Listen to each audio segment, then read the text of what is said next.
Hello guys, my name is Amit Pandey और mathematics faculty and we are watching maths clip. तो बच्चों, आज के लेक्चर में देखने वाले कुछ पीवाईक्यू क्वेश्चंस जो रिलेशन पे बेस्ड होंगे, मतलब प्रीवियस ईयर क्वेश्चंस। ठीक है, ऑल्दो हमारा चैप्टर पूरा खत्म हो चुका है, उस पर कुछ हमने एग्जांपल्स भी कर रखे हैं जो लास्ट लेक्चर में किए हैं, बट अभी कुछ एग्जांपल्स करेंगे जो प्रीवियस ईयर में आए हुए हैं, लाइक AIEEE और JEE मेंस में। दोनों वैसे एक ही है, बट फिर भी देखेंगे क्या है। ये जो क्वेश्चन है ये AIEEE 2010 में आया हुआ है, मैंने ऑलरेडी लिख दिया इस क्वेश्चन को। ये क्वेश्चन यदि मैं बोलूँ तो JEE मेंस 2010 बोल सकता हूँ, JEE मेंस 2010। और पहले JEE क्या होता था, AIEEE हुआ करता था। ठीक है, तो मैं इस क्वेश्चन को समझाता हूँ आपको। देखो क्या बोल रहा है कि कंसीडर द फॉलोइंग रिलेशंस। कुछ रिलेशंस दिए हुए हैं, पहला R दिया हुआ है और दूसरा S, दो रिलेशंस दिए हुए हैं और दोनों के लिए पूछा है कि आप बताओ S इक्विवेलेंस है या R है, या दोनों है, या R है S नहीं है, या दोनों में से कोई नहीं है। तो देखते हैं कि इसको हम कैसे सॉल्व करेंगे। इसका सोल्यूशन मैं यहाँ से स्टार्ट करता हूँ। देखो सबसे पहले मैं R के लिए चेक करता हूँ। इक्विवेलेंस होने के लिए हमें रिफ्लेक्सिव, सिमेट्रिक और ट्रांजिटिव तीनों ही चेक करना होता है, ये तो बात क्लियर है और हमें आता भी है कि कैसे चेक करेंगे। तो सबसे पहले मैं R के लिए, हमने बोला कि फॉर R के लिए बात करते हैं। पहले रिफ्लेक्सिव चेक कर लेते हैं। रिफ्लेक्सिव चेक करेंगे तो इससे क्या हो जाएगा कि अभी पता चल जाएगा कि रिफ्लेक्सिव है कि नहीं। तो रिफ्लेक्सिव में क्या करते हैं, क्या बोला है, x equal to W Y होना चाहिए और w क्या है, सम रेशनल नंबर है। तो रिफ्लेक्सिव के लिए क्या होना चाहिए, ये दोनों नंबर्स को मैं x कोमा वाई को x कोमा x ले लूं या a कोमा a ले लूं। कोई भी रिलेशन रिफ्लेक्सिव कब होता है, जब a comma a belongs to r होता है। आप दूसरी भी कोई क्वांटिटी ले सकते हो, मतलब x की जगह भी a रख दो और y की जगह भी a रख दो, मतलब सेम नंबर्स होने चाहिए। आप मर्जी पड़े x कोमा x रख लो, मैं x कोमा x ले लेता हूँ, चूंकि बाकी सारे क्वेश्चन हमने x कोमा x पे किए थे तो x कोमा x ले लिया। तो this belongs to r, it means ये कंडीशन सेटिस्फाई करेगा, तो x equal to W X होगा। तो ये कब पॉसिबल है, ये कब पॉसिबल है, जब w क्या हो जाए, 1 हो जाए, तभी पॉसिबल है। ध्यान से देखो, जब w 1 होगा तो ही पॉसिबल है। क्या इसने w की वैल्यू 1 बोला है क्या, नहीं, इसने बोला है कि सम रेशनल नंबर, मतलब w की वैल्यू और भी कुछ हो सकता है। तो ये बस एक पार्टिकुलर केस है जब ये सेटिस्फाई करेगा, हमेशा करेगा नहीं। तो पहले ही क्लियर हो गया कि ये रिफ्लेक्सिव नहीं है। क्या है, रिफ्लेक्सिव है ही नहीं है। और जैसे ही हमें पता चला कि रिफ्लेक्सिव नहीं है तो इसका मतलब R क्या हो गया, इक्विवेलेंस नहीं है। तो हम क्या लिख सकते हैं यहाँ पे कि relation R is not equivalence. तो क्लियर हो गया। तो क्या इतने से हम आंसर दे सकते हैं क्या, देखते हैं कि R इक्विवेलेंस नहीं है, बट यहां पे बोला कि R नहीं होगा तो क्या S है क्या, ये भी तो चेक करना पड़ेगा। या ऐसा भी हो सकता है कि S भी ना हो, तो अब S के लिए चेक करते हैं। तो फॉर S की बात करते हैं। ठीक है, सबसे पहला वही रिफ्लेक्सिव की बात करेंगे।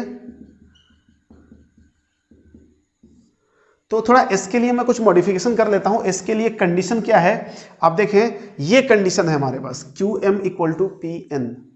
ठीक है, कंडीशन हमारे पास क्या है, QM equal to PN, right है।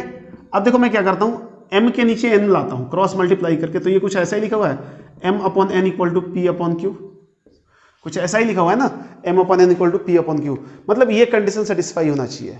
तो रिफ्लेक्सिव का मतलब क्या हुआ कि ऐसा ही तो कुछ इसने बोला है, ये आपको ब्रैकेट में होगा कि दिस कोमा दिस, यही चीज बोला है उसने, दोनों बराबर होना चाहिए, यही बोला है ना।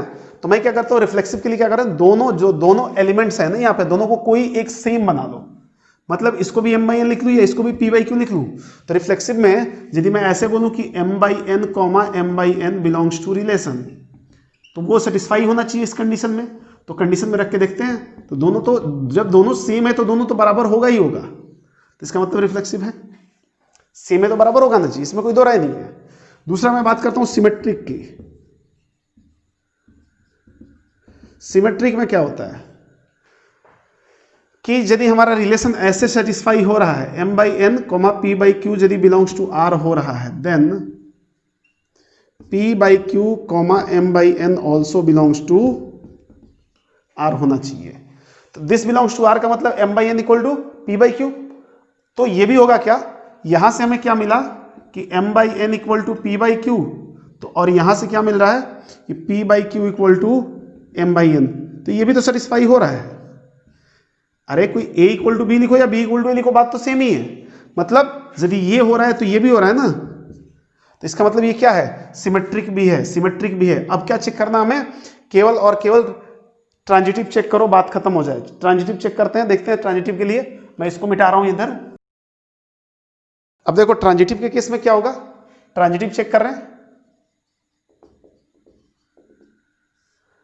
ट्रांजिटिव में हम क्या करते हैं, एक सेट तो खुद से रहता है और खुद से लेते हैं, तो ले लो ना। हमने बोला ट्रांजिटिव का कंडीशन क्या हो जाएगा कि m/n, p/q belongs to r and p/q, mn/pq, rs ले लूं, r/s also belongs to r।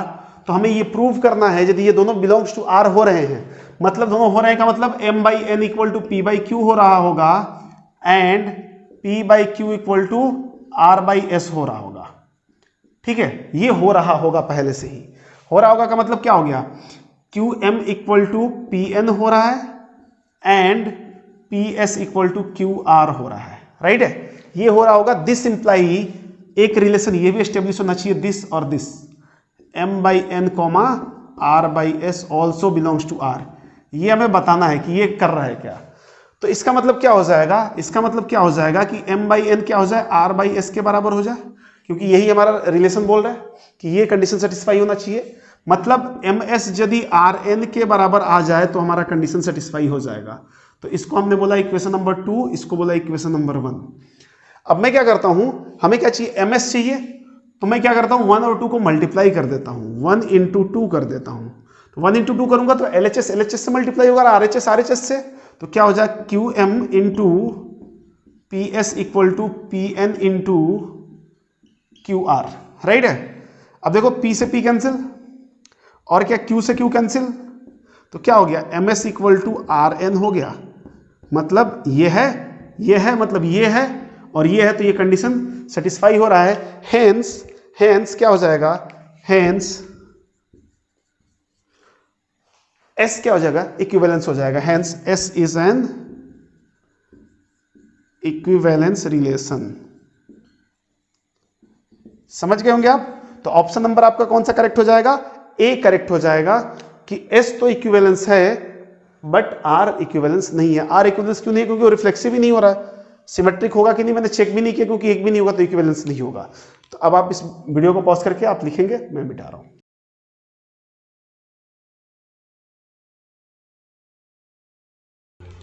Next example लिखते हैं, एग्जांपल नंबर 2।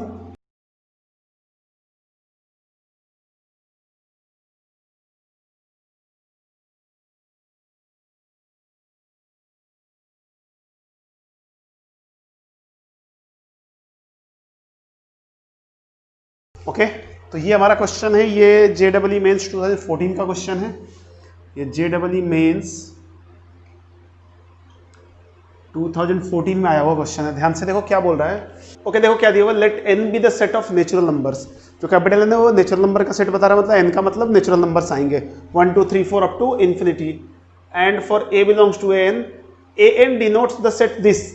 an जो होगा इस सेट को डिनोट करेगा, तो मैं इसको लिख देता हूं, इसका सोल्यूशन लिख रहे हैं, an equal to ax such that x belongs to an का मतलब क्या हो गया जी, या इसका भी मतलब तो वही हुआ ना। देखो x की वैल्यू नेचुरल नंबर से आएगी, मतलब ये क्या लिखा हुआ है कि इंटीग्रल मल्टीपल ऑफ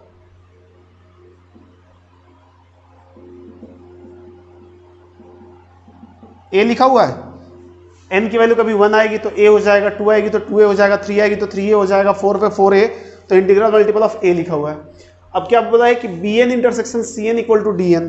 अब देखो bn intersection cn equal to dn है, ठीक है। अब बात समझना इसका, bn इंटरसेक्शन cn का मतलब ये क्या है, इंटीग्रल मल्टीपल ऑफ b, और ये क्या है, इंटीग्रल मल्टीपल ऑफ c।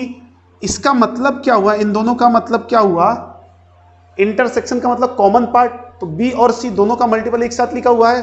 तो इट मीन्स ये क्या लिखा हुआ है कि इंटीग्रल मल्टीपल ऑफ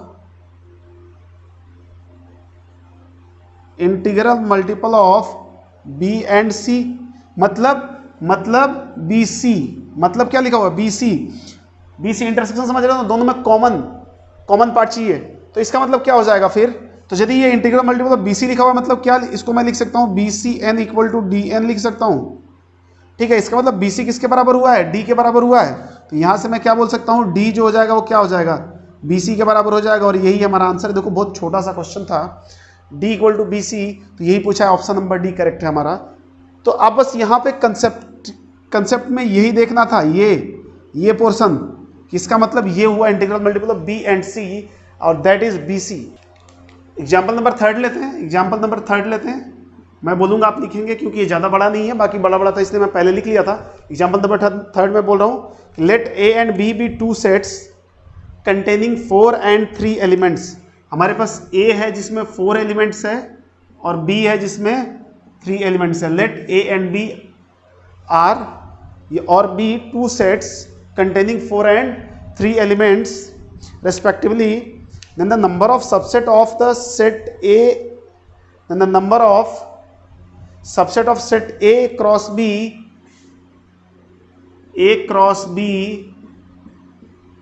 लिखा, मैं रिपीट कर रहा हूं, then the number of subset of the set A cross B each having at least 3 element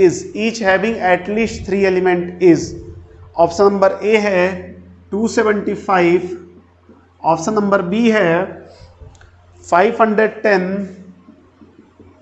option number C है 219 और ऑप्शन नंबर D है 256। ठीक है, ये बोला है। देखो क्या बोला है, क्वेश्चन को समझना, इसमें बाइनोमियल का कंसेप्ट लगेगा और आप बोल सकते हो PNC का कंसेप्ट लगेगा। तो थोड़ी देर के लिए आप इस क्वेश्चन को समझ लो कि कह क्या रहा है। जब आप PNC और बाइनोमियल पढ़ लेंगे तो ये क्वेश्चन ऑटोमेटिक वैसे भी हो जाएगा। क्या बोल रहा है कि A क्रॉस B का जो सेट बनाओगे ना, वो क्या बोल रहा है कि then the number of subset of the set A cross B। तो सबसे पहले मैं number of element in A निकालता हूं। Number of element in A cross B क्या हो जाएगा, number of element in A cross number of element in B, that will be 4 × 3 12 हो जाएगा। ठीक है, 12 हो जाएगा, है कि नहीं। अब क्या बोला है, 4 and 2 दिया है, यहाँ पे 4 and 2 दिया है, तो दिस इज 8 हो जाएगा। और ये भी क्वेश्चन पहले का आया हुआ है, JEE मेंस 2015 में आया हुआ है, JEE मेंस 2015 में आया हुआ क्वेश्चन है। तो ध्यान से देखो, 8 एलिमेंट हो गया। अब जब इसका हम सबसेट बनाएंगे तो उसमें क्या होगा, सबसेट का मतलब क्या होता है कि सबसेट में 5 भी आएगा, सिंगल एलिमेंट्स भी आते हैं, double elements, triple elements, maximum 8 element तक आएंगे क्योंकि इसके अंदर 8 एलिमेंट है। इसने क्या बोला कि नंबर ऑफ वो सेट चाहिए जिनमें एलिमेंट 3 या 3 से ज्यादा हो, 3 या 3 से ज्यादा, यही तो पूछा है। Number of subset of the set A each having at least 3 element. तो क्या करेंगे इसके लिए, बहुत सिंपल सा है, देखो ठीक है, नंबर ऑफ रिक्वायर्ड सबसेट, अच्छा एटलीस्ट 3 हो का मतलब 3 भी हो सकता है, 4 भी हो सकता है, 5 भी हो सकता है, अप टू कहां तक हो सकता है, मैक्सिमम 8 तक हो सकता है, क्योंकि जब इसके सबसेट बनाओगे तो मैक्सिमम एलिमेंट कितना आएगा, 8 तक आएगा। तो किसी भी n एलिमेंट्स में r एलिमेंट चूज करने का तरीका होता है NCR। ये मैं बता रहा था, ये NCR जो होता है, ये आपको अभी बिल्कुल कुछ नहीं पता इसके बारे में, तो अभी समझते चलो, मैं इसको एक्सप्लेन करूंगा आगे क्या होता है। इसको हम सॉल्व ऐसे करते हैं, n factorial upon r factorial into n minus r factorial. ठीक है, तो बस ये क्वेश्चन आप अभी समझ लो, बस कैसे कर रहे हैं ये समझ लो, फिर जब अपन PNC पढ़ेंगे और बाइनोमियल भी पढ़ेंगे तो वहां से क्लियर हो जाएगा। तो क्या करेंगे, टोटल 8 एलिमेंट है, इसमें से 3 चूज करने का ये तरीका, और का मतलब प्लस होता है, 8C4 4 भी कर सकते हैं, और 8C5 और 8C6 और 8C7 और 8C8। यही तो बोला है कि कम से कम 3 होने चाहिए, मतलब 4 भी हो सकते हैं, 4 भी हो सकते हैं जी। बस अब इसको सॉल्व कर दो, या तो डायरेक्टली सॉल्व करो या फॉर्मूले से सॉल्व करो। तो मैं क्या करता हूँ, ऐसे सॉल्व करता हूँ इसको, यहाँ पे मैं सेपरेट कर देता हूँ इसको, इसमें कुछ ऐड कर देता हूँ, क्योंकि आपको नहीं पता है इसलिए बस ध्यान से देखते रहो। 8C0 plus 8C1 plus 8C2, ये तो था नहीं, इसमें मैंने खुद से ऐड किया है, मैं सब्सट्रैक्ट कर दूंगा, प्लस 8C3 अप टू कहाँ तक जाना है हमें, 8C8 तक, और माइनस जो तीनों ऐड किया वो कर देंगे, 8C0 minus 8C1 minus 8C2। तो ये जो होगा 2 की पावर 8 हो जाएगा। इसका फॉर्मूला आगे आपको बताया जाएगा, बस आप अभी नोट डाउन कर लें, जब जरूरत होगी तो मैं आपको रिकॉल कराऊंगा। माइनस 8C0 1 हो जाएगा, माइनस 8C1 8 हो जाएगा, और 8C2 कितना हो जाएगा, 8 × 7/2।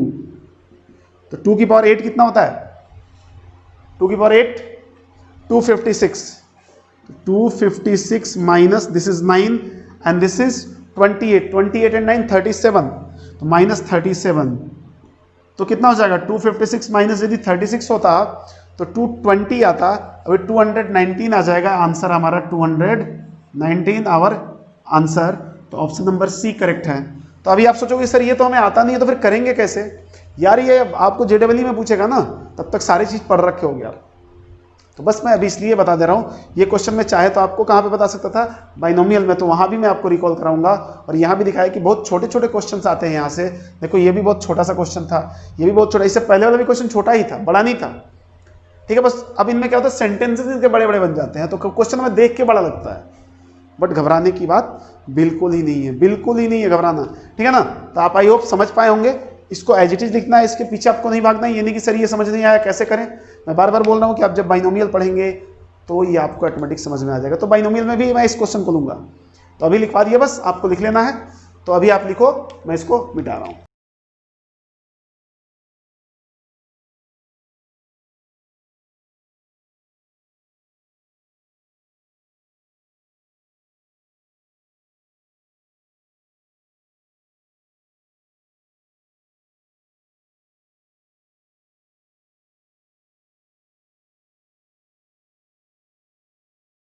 तो क्वेश्चन नंबर 4 देखते हैं। क्वेश्चन नंबर 4 मैंने लिख दिया, let R be the real lines, consider the following subset on the plane R cross R. ठीक है, चलो इधर मुद्दे की बात यहां से स्टार्ट है। एक सेट हमारे पास एस दे रखा है और एक टी दे रखा है। एस ने क्या बोला, X comma Y where Y equal to X plus 1 for all X belongs to 0 to 2। X की वैल्यू जब 0 से 2 के बीच में होगी तो हमारा ये रिलेशन एस्टेब्लिश होना चाहिए। और दूसरा टी जो रिलेशन है वो कुछ टी सेट में कुछ रिलेशन ऐसे एस्टेब्लिश हो रहा है कि x comma Y such that x minus Y is an integer. तो बताना है कि इसमें कौन सा इक्विवेलेंस है, s है, t है और दोनों है या दोनों नहीं है। तो देखो मैं सबसे पहले s को चेक कर लेता हूं, ठीक है। For s equal to X comma Y such that y equal to X plus 1 and 0 से बड़ा होगा x और 2 से छोटा होगा, राइट है। रिफ्लेक्सिव के लिए चेक करते हैं। और बता दूं ये भी क्वेश्चन आया हुआ आपको, AIEEE 2008 का क्वेश्चन है, ये भी AIEEE 2008 का क्वेश्चन है। तो रिफ्लेक्सिव के लिए चेक करोगे तो क्या करोगे, एक्स वाई को या तो एक्स एक्स रख लो, तो क्या करें, X comma X belongs to R होना चाहिए रिलेशन। ये जो आर लिखा है ना, ये रिलेशन लिखा हुआ है सब, ठीक है, आर टेंड्स टू रिलेशन। तो इसका मतलब ये होना चाहिए कि जहां जहां वाई है वहां भी एक्स रख दो, और एक्स की जगह एक्स तो है ही, तो ये क्या हो जाएगा, X equal to X plus 1, यही आएगा हमारा X equal to X plus 1।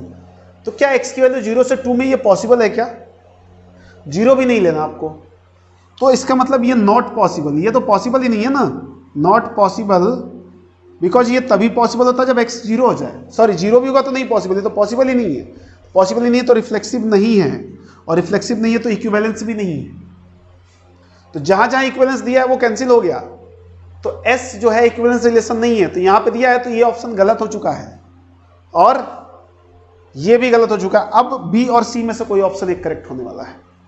अब हम चेक करेंगे t को। अब for t equal to X comma Y such that x minus Y is an integer, ठीक है। इसके लिए रिफ्लेक्सिव चेक करते हैं।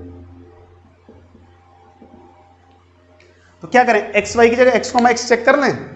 तो हमने बोला X comma X belongs to R, देखिए हो रहा है क्या, तो इसका मतलब क्या हो जाएगा, this x minus x it means 0 is an integer होना चाहिए। ये तो सही बात है, 0 इंटीजर होता है, मतलब ये तो करेक्ट है, तो रिलेशन क्या हो गया, रिफ्लेक्सिव हो गया। बस आराम से बस यही करना, आप x कोमा x की जगह a कोमा a ले सकते हो और दोनों जगह a रख दो, p कोमा p ले सकते हो, जैसे समझना वैसे समझ लो आप, ठीक है। अब मैं सिमेट्रिक की बात करता हूं। सिमेट्रिक वाले कंडीशन में क्या करेंगे, यदि बोला कि x comma y belongs to r है, this imply y comma x also belongs to r, ठीक है। मतलब ये है तो वो भी होना चाहिए, ये है का मतलब क्या है, ये तो है ही, ये है का मतलब x माइनस वाई इंटीजर है, x minus Y is an integer, ये तो हमें गिवन है, तो इसका मतलब क्या हो जाएगा कि y minus x is an integer. क्या सही है? क्या y माइनस एक्स इंटीजर होगा क्या? यदि x माइनस वाई इंटीजर है तो यही तो बोला है कि यदि ये होगा तो ये होना चाहिए। उल्टा कर दिया, y की जगह x और x की जगह y। तो यदि x माइनस वाई मान लो 5 आता है तो ये क्या आएगा? -5 आएगा। ये -5 आता है तो ये 5 आएगा, बट रहेगा तो इंटीजर ही, रहेगा तो इंटीजर ही। तो ये भी करेक्ट है हमारे पास, तो ये सिमेट्रिक भी हो गया। इसका मतलब कहीं ना कहीं थोड़ा लग रहा है कि इक्विवेलेंस हो सकता है। ट्रांजिटिव की बात कर लेते हैं। ट्रांजिटिव क्या बोलता है कि x, y belongs to R and y, z belongs to R, this imply x, z also belongs to R। ये प्रूव करना है आपको। x, y belongs to R का मतलब क्या हो गया? x माइनस वाई क्या होगा? इंटीजर होगा, मान लिया I1 होगा। और y, z belongs to R का मतलब क्या हो गया कि y माइनस z ऑल्सो है इंटीजर। अच्छा, जरूरी नहीं दोनों सेम इंटीजर हो जाए, अलग अलग है इंटीजर, हो सकता है सेम भी हो जाए, कोई बड़ी बात नहीं है। इसको इक्वेशन नंबर 2 मान लिया। अब हमें प्रूव करना है कि x, z भी रिलेशन को एस्टेब्लिश करेगा। मतलब हमें क्या प्रूव करना है कि x minus Z also is also an integer. यही यदि प्रूव हो जाएगा तो हमारा रिलेशन एस्टेब्लिश हो जाएगा। तो मैं क्या करता हूं, 1 + 2 कर देता हूं। देखो क्या होगा, x minus Y equal to I1 और y minus Z equal to I2। y से y cancel, x minus Z equal to I1 plus I2। अच्छा, दो इंटीजर का सम भी तो इंटीजर ही होता है। इसका मतलब हम यहां से क्या बोल सकते हैं कि x minus Z equal to also I integer. तो यही तो प्रूफ करना था कि x माइनस जेड भी इंटीजर होगा। मतलब ये एस्टेब्लिश हो रहा है और ये एस्टेब्लिश हो रहा है, तो ये भी हो रहा है। इसका मतलब ट्रांजिटिव भी है। मतलब T क्या हो गया? इक्विवेलेंस रिलेशन हो गया। और T इक्विवेलेंस किस में दिया है? T is an equivalence relation, ये ऊपर वाले का लिखा हुआ है, बट S इज नॉट। तो आंसर B करेक्ट हो गया। देख रहे हो, बहुत इजी क्वेश्चन आए हैं और AIEEE 2008 में आया हुआ है, और कहीं ना कहीं सेम कंसेप्ट को बार बार रिपीट कर रहा है। तो इक्विवेलेंस वाला जो फंडा है वो बहुत इंपॉर्टेंट है। ये बात आपको समझ में आ गई होगी। हर जगह आपको ये तीनों चीजें यूज करनी है, रिफ्लेक्सिव, सिमेट्रिक एंड ट्रांजिटिव। तो इस पे आपका जो कमांड होना चाहिए वो काफी स्ट्रांग होना चाहिए। तो आई होप आप बात को समझ रहे हैं। ठीक है, बिल्कुल इजी वे में समझो, कंसेप्ट पता है तो कुछ भी नहीं है भाई, कुछ भी नहीं है। मतलब ऐसे क्या बताऊं, मतलब ऐसे ही फर्जी क्वेश्चन है सारे। तो बस आप इसको वीडियो पॉज करके लिखो, मैं मिटा रहा हूं, फिर अगला क्वेश्चन लेंगे।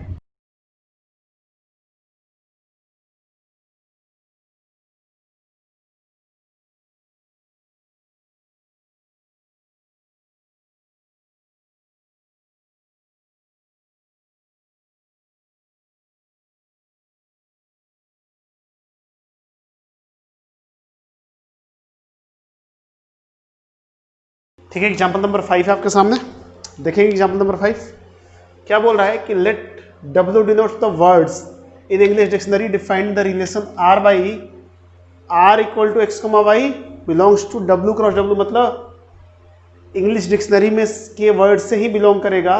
द वर्ड x, मतलब ये दो वर्ड्स लिखे हुए हैं, the word x and y have at least 1 letter in common. मतलब दोनों वर्ड में कम से कम एक लेटर कॉमन होना चाहिए। यदि एक कम से कम एक भी होता है तो रिलेशन एस्टेब्लिश हो जाएगा। कम से कम एक होने का मतलब एक से ज्यादा भी हो सकता है, राइट है। तो बताओ कि ये जो रिलेशन है ये क्या है? सिमेट्रिक, ट्रांजिटिव और ये सब रिफ्लेक्सिव में ही क्वेश्चन है पूरा। सॉल्यूशन की बात करते हैं इसके। ठीक है, सॉल्यूशन में देखो क्या करते हैं। हमारे पास जो रिलेशन है मैं वो लिख रहा हूं एक बार। दिस इज x, y और belongs to W cross W such that the word x and y have at least 1 letter in common. The words x and y have at least 1 letter in common.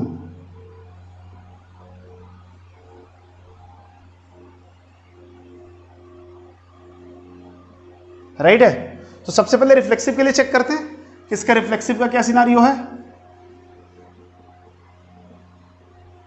तो reflexive में क्या करते हैं, check करते हैं कि क्या x, x belongs to relation हो रहा है क्या।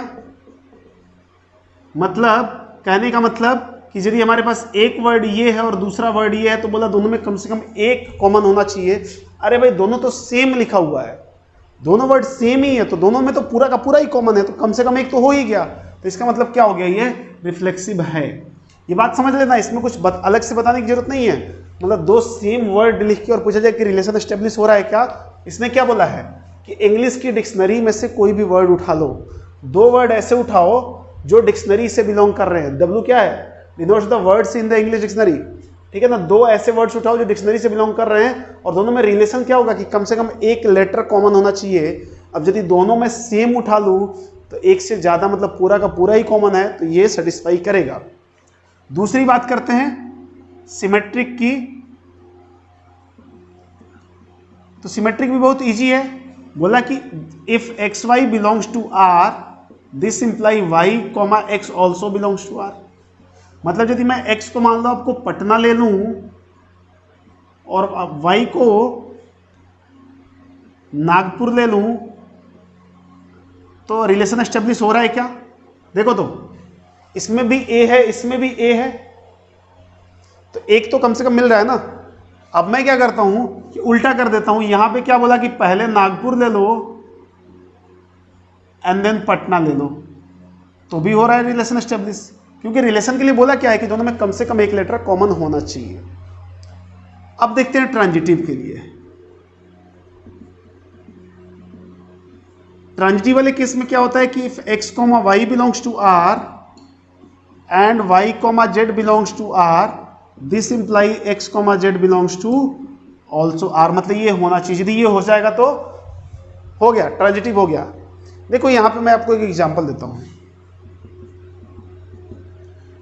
ठीक है।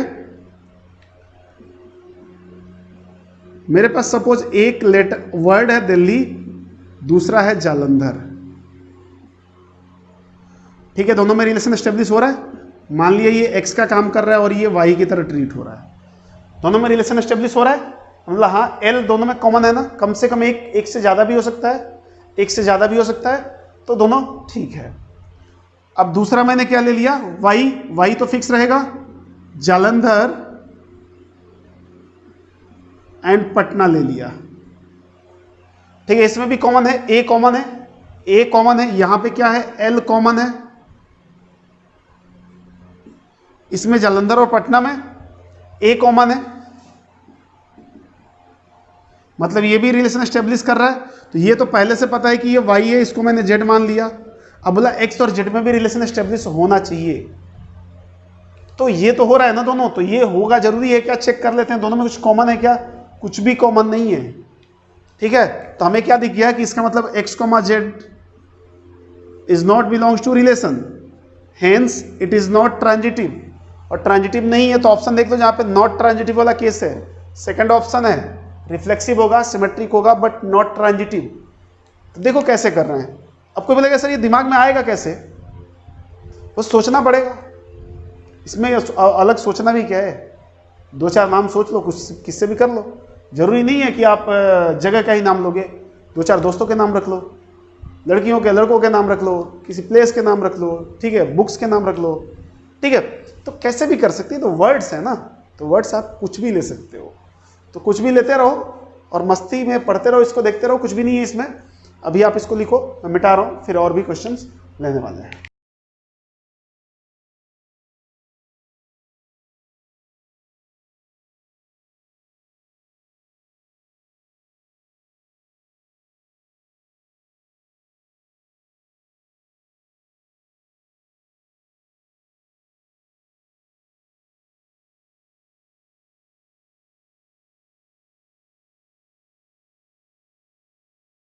ओके तो आपके सामने दो क्वेश्चन है, 6 एंड 7 बिल्कुल एक जैसे क्वेश्चन है। ये AIEEE 2005 में पूछा गया था।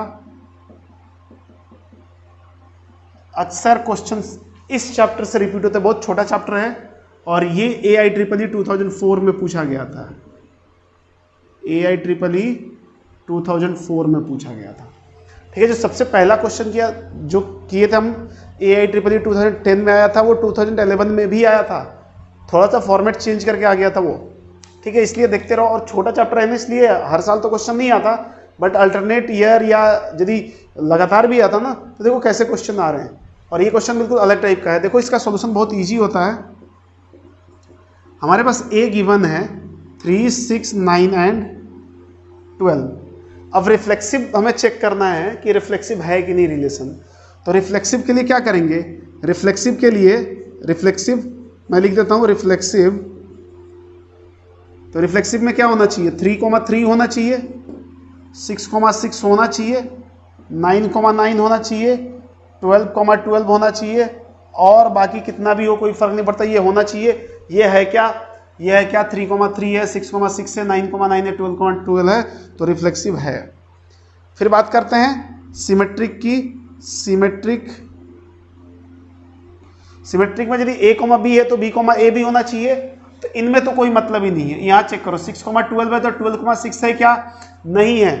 तो सिमेट्रिक में क्या बोलेंगे कि 6,12 belongs to R but 12,6 is not belongs to, does not belongs to R, hence R is not symmetric। ये बात क्लियर हो गई, R is not symmetric। अब चलते हैं आगे, ठीक है। देखो ट्रांजिटिव बच गया, ट्रांजिटिव चेक करो।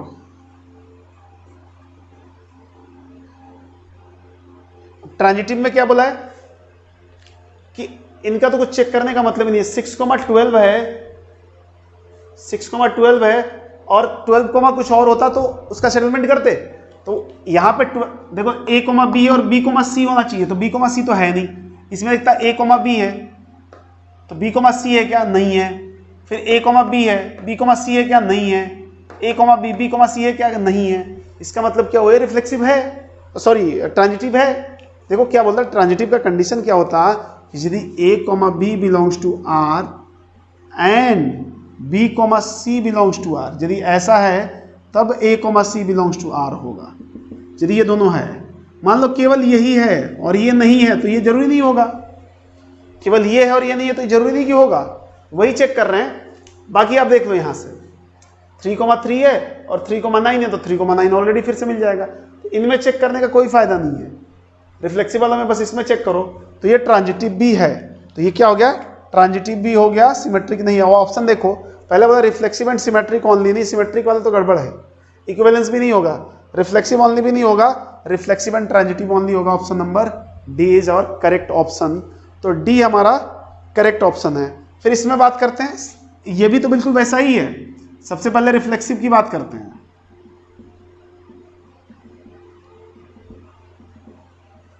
तो रिफ्लेक्सिव में क्या क्या होने चाहिए, जितने एलिमेंट्स हैं उनके एक के दूसरे के साथ पेयर होने चाहिए। मतलब 1,1 होना चाहिए, 2,2 होना चाहिए, 3,3 होना चाहिए और 4,4 होना चाहिए। और भी कुछ हो जाए, मतलब इतना तो होना ही चाहिए। दिस बिलोंग्स टू R होना ही चाहिए मिनिमम। इतना है क्या, है ही नहीं, तो ये रिफ्लेक्सिव तो नहीं है, किसी भी हाल में रिफ्लेक्सिव नहीं है। ठीक है, फिर हम सिमेट्रिक की बात करते हैं।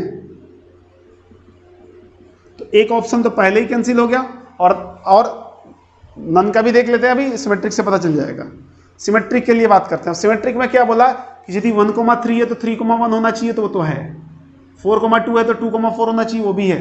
2,3 है तो अब क्या चाहिए, 3,2 चाहिए था ना। हमने बोला 2,3 belongs to R but 3,2 does not belongs to R, hence R is not symmetric। बात समझ गए? क्यों नहीं है, क्योंकि 2,3 है तो 3,2 होना चाहिए, तो नॉट सिमेट्रिक है ना ऑप्शन में, तो ऑप्शन नंबर सी करेक्ट हो गया। ओके, तो आई होप आप बात को समझे होंगे। बहुत इजी क्वेश्चंस हैं, कुछ भी नया नहीं है इसमें, कुछ खास करना भी नहीं है आपको। तो आप इसको वीडियो पॉज करके लिखो, और आज के लेक्चर में इतना ही। Thank you so much.